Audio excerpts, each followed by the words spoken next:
Olá, amados em Cristo Jesus, a paz do Senhor a todos. É com imenso prazer que estou aqui para divulgar mais uma aula da nossa escola bíblica dominical, fazendo uso desse trimestre, que por sinal tem sido um trimestre muito rico e despertador para as nossas vidas concernente ao Evangelho. Graças a Deus por isso. E desta feita quero estar observando com os irmãos a lição de número 3. Lição de número 3, que tem como assunto a graça que alcança todas as nações. Glória a Deus. Aí o texto áureo nos diz, que significa também texto de ouro, porque pela graça sois salvo por meio da fé. E isso não vem de vós, é dom de Deus. A verdade prática nos diz, é pela graça que somos alcançados, perdoados e reconciliados com Deus. A palavra-chave dessa aula de hoje é, imagina, graça. Graça e graça de Deus. Louvado seja o nome do Senhor. A leitura bíblica em classe está baseada em Atos dos Apóstolos, capítulo 15, versículo de 1 a 5. E também o versículo 28, versículo 29 e versículo 36 a 39. Tudo do capítulo 15, onde vai nos tratar assuntos concernente todo este conteúdo. Antes de começarmos a tratar sobre o assunto, convido você a orar. Maravilhoso e eterno Deus, pela Tua graça e pela Tua infinita misericórdia que nós estamos e queremos de coração Te agradecer, Senhor, por este momento. Eu rogo ao Senhor que esta aula venha ser uma aula que venha servir de bênção, de crescimento espiritual para a vida de todo aquele que a ouvir. Continua abençoando os alunos da escola bíblica, os professores, e que todos, de um modo geral, venham estar com entendimento, Senhor, voltado a transmitir e a receber o bom assunto do céu. Guarda o Teu povo, protege o Teu povo, continua sustentando o Teu povo, pois é em nome de Jesus que Te pedimos e Te damos graça para sempre. Amém. Pois bem, ao observarmos esta aula, nós observamos que vai nos trazer um recado muito importante, quando tratamos sobre a graça que alcança todas as nações. Olha, é bem interessante.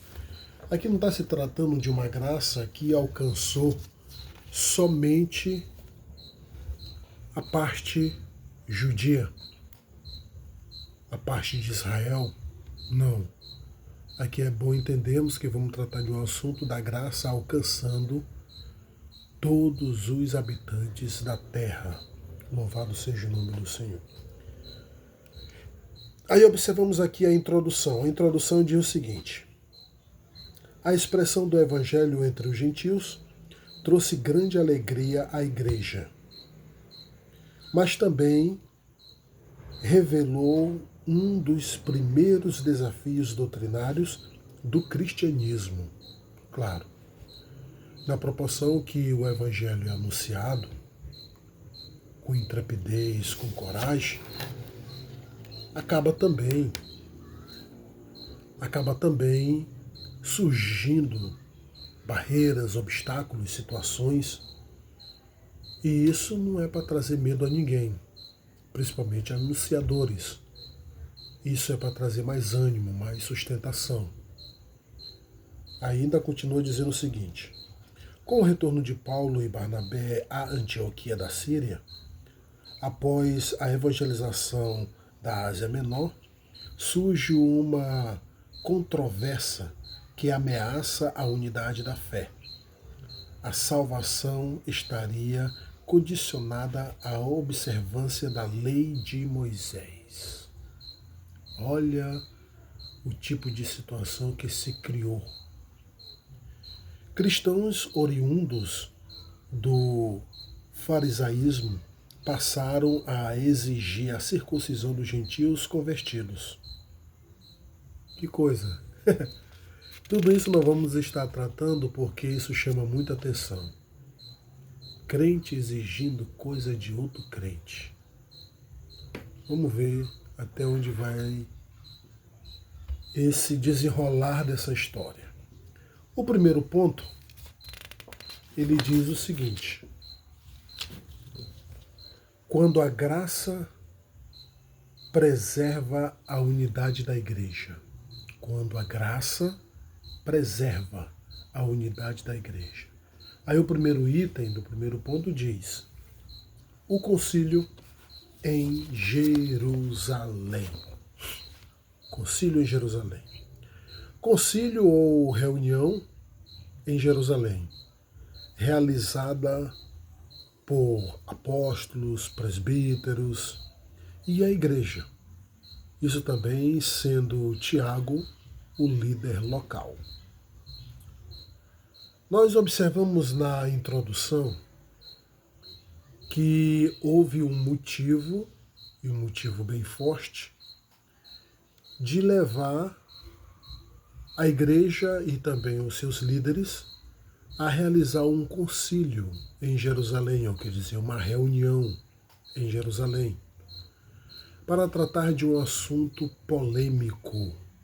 Isso mesmo, um assunto que já estava trazendo uma posição muito alta e isso também trazendo um atrapalho para a proclamação do Evangelho entre os gentios.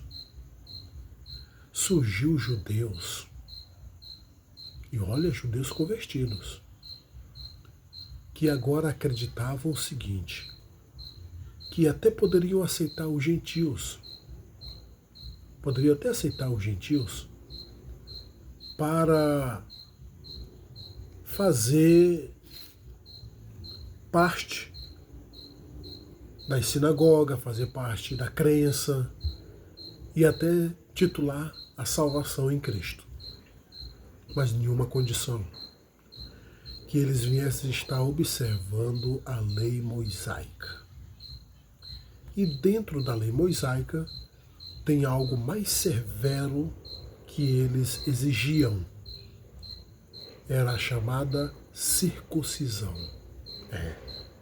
Todo gentio que quisesse receber a Cristo como Salvador, se concretizar nele a salvação, ele tinha que se sujeitar à circuncisão, ou às leis mosaicas. Ao contrário disso, nada feito. Que coisa, né? Isso fez criar essa polêmica, crentes praticamente fazendo uma campanha em prol deste assunto. E aí é que nós vemos o motivo desse concílio em Jerusalém. Aí o segundo item do primeiro ponto diz o relatório de Pedro. Pedro também está nesse concílio. E agora Pedro se levanta para trazer diante do público o seu parecer concernente ao assunto. E o seu parecer é o seguinte: Pedro lembra do que lhe aconteceu em sua visão e a conclusão com o acontecido de Cornélio. Olha, ainda bem, irmão, Deus faz tudo certinho. Houve a necessidade deste concílio e também o levantamento dessa polêmica justamente quando Pedro já estava convencido de que a salvação é pela graça e Deus em Cristo Jesus não faz acepção de ninguém para a salvação. Aí Pedro se levanta no meio da reunião e publica: olha, gente, eu tenho um testemunho a dar. Antes que eu viesse me encontrar com Cornélio, que justamente é um gentio, eu tive uma visão E nessa visão eu vi um lenço descendo do céu, e nesse lenço muitos animais, muitos répteis, tudo imundo. E uma voz que zoava dizendo: pegue, mata e come. Bom, eu imediatamente respondi que de maneira nenhuma ia descer na minha boca algo imundo como aquilo. E a voz continuou dizendo: como você chama de imundo aquilo que eu já santifiquei? Naquele exato momento, Pedro disse que cai por terra e conclui dizendo: verdadeiramente acredito agora que Deus não faz acepção de pessoa. Isso é muito lindo, né? Muito maravilhoso. E justamente depois vem uns homens, uns missionários, uns mensageiros, bem entendido, mensageiro, e convida Paulo a estar na casa de Cornélio. E Cornélio, como gentil, mas já temente a Deus, ouve a palavra, aceita Cristo como Salvador por intermédio da pregação de Pedro. Bem, Pedro traz essa situação para justamente formalizar aquilo que Deus quer que aconteça, que é o livre acesso da salvação de todo aquele que crê. Louvado seja o nome do Senhor. Ainda diz a circuncisão da carne nada vale. O que importa é a circuncisão do coração, operado pelo Espírito Santo. Oh, glória a Deus. Pedro chega a essa conclusão: ei, irmãos, por que vocês estão questionando tanto sobre circuncisão, tanto sobre a lei mosaica? Não, ela serviu um certo tempo, agora, por intermédio de Cristo, veio a graça de Deus se ha manifestado. Então agora a circuncisão só a do coração, que é um coração transformado, regenerado, e isso pela ação do maravilhoso Espírito Santo. O terceiro item do primeiro ponto diz: o relatório de Paulo e Barnabé. Lá vem. Justamente os dois homens que foram separados lá na Antioquia, foram separados por quem? Pelo Espírito Santo. Foi lançada a sorte caiu sobre eles. Esse lançar a sorte não é simplesmente papelzinho, joga para cima e o papel de quem pegar é esse. Não. O lançar sorte lá não é dessa maneira. O lançar sorte é pegar o nome da pessoa, levar para o grupo de liderança e ver a vida daquela pessoa. Tentar descobrir quem é aquela pessoa de verdade, quem é ela no